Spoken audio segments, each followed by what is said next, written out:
اعوذ باللہ من الشیطان الرجیم بسم اللہ الرحمن الرحیم الحمد للہ رب العالمین وصلی اللہ علی محمد وآلہ الطاہرین۔ السلام علیکم یا اہل بیت النبوہ۔ حضرت امام رضا علیہ السلام کا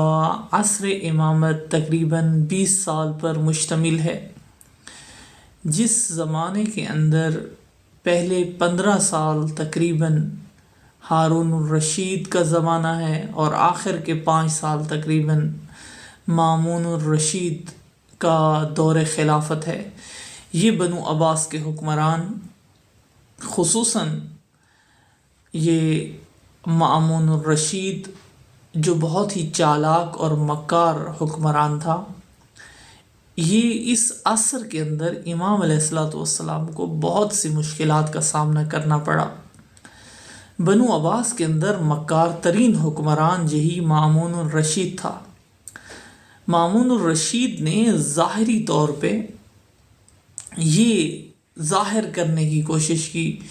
کہ وہ امام رضا علیہ السلام کا احترام کرتا ہے، وہ امام رضا علیہ السلام کو ان کا سیاسی و حاکمیت والا حق دینا چاہتا ہے، اور امام علیہ السلام کو اس نے ولی عہدی کی بھی پیشکش کی۔ امام علیہ السلام نے اس وقت رد بھی کیا، لیکن بعد میں اس نے اپنی تزویر اور ریاکارانہ سازش اور امام علیہ السلام کو قتل کی جب دھمکی دی و قتل کرنے پر تل آیا، تو امام علیہ السلام نے اس مجبوری میں آ کے اس کو قبول کیا، لیکن امام علیہ السلام نے اس کی اس تزویر و مکارانہ سیاست کے مقابل میں بہت ہی عمیق حکمت عملی اپنائی، جس کے ذریعے سے امام علیہ السلام نے اس عصر کے تشیع کو بھی ہوشیار و بیدار کیا، کیونکہ مامون الرشید کا بنیادی ہدف یہ تھا کہ لوگوں کو مکتب امامت سے دور کریں،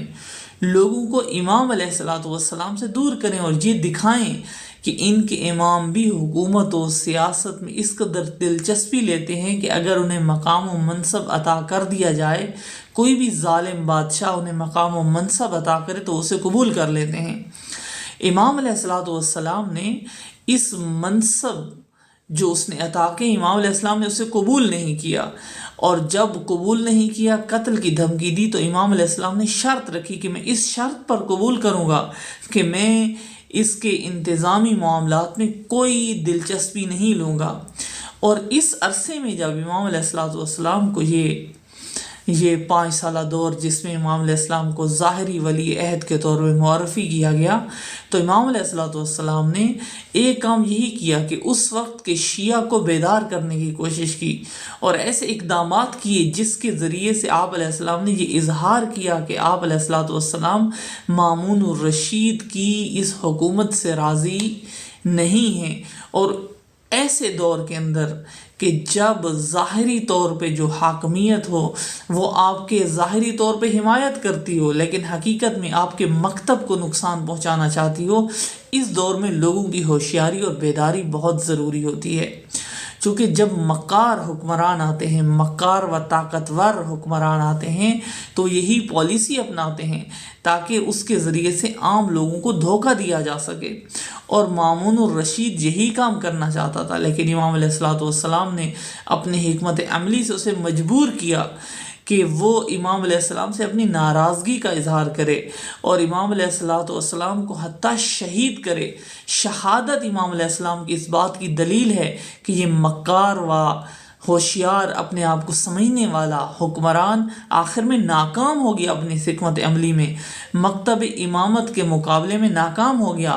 امام علیہ السلام کو ضرور اس نے شہید کر دیا، لیکن امامت کے مقابلے میں عاجز آ گیا، اور امام علیہ السلام کی تدبیر و حکمت عملی یہ تھی کہ ظالم حکمران کے چہرے سے نقاب اتارنا، اور آپ نے نقاب اتارا، اس کی سیاست کو، اس کی حکمت عملی کو لوگوں کے سامنے آشکار آشکار کیا اور لوگوں کو یہ جو چہرہ دکھا رہا تھا کہ یہ امام علیہ السلام کا حامی ہے اور امام علیہ السلام کو ان کا حق دینا چاہتا ہے، امام علیہ السلام نے اپنی حکمت عملی سے اس کو ناکام کیا، جس کی وجہ سے یہ ظالم جب مجبور ہوا تو اس نے آپ علیہ السلام کو شہید کر دیا۔ آپ حضرت امام رضا علیہ السلام کا سب سے بنیادی کام یہ تھا کہ اس اختناق کے دور میں، اس فشار کے دور میں، اس دباؤ کے دور میں آپ نے مکتب امامت کو